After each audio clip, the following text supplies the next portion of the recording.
Hello সবাই। বর্তমান সময় খুব মোবাইল চুরি হচ্ছে। তো কিছুক্ষণ আগেই একটা আমার সামনেই দেখলাম আর কি, রিক্সা থেকে মোবাইল নিয়ে গেল। তো মনে হলো যে আপনাদের একটা ছোট্ট টিপস দেই যে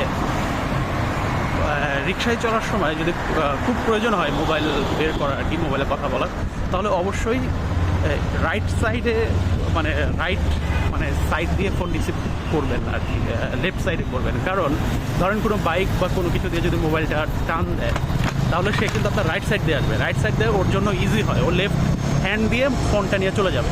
বাট আপনি যদি ফোনটা লেফট সাইডে রিসিভ করেন, মানে লেফট ইয়াতে, ও কিন্তু মানে সেটা যদি ডান সাইড দিয়ে বের হয় তাহলে তো ধরতেই পারবে না।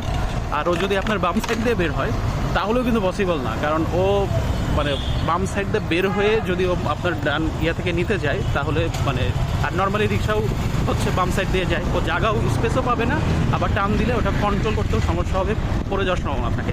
তো অলওয়েজ যদি রিক্সায় থাকেন আর কি, ওই মুহূর্তে যদি ফোন ইমার্জেন্সি হয় রিসিভ করতে চান, তাহলে অবশ্যই লেফট সাইডে মানে আপনার লেফট সাইড দিয়ে আপনি রিসিভ করে কথা বলবেন। তো ভালো থাকবেন, অগ্রিম ঈদ মোবারক।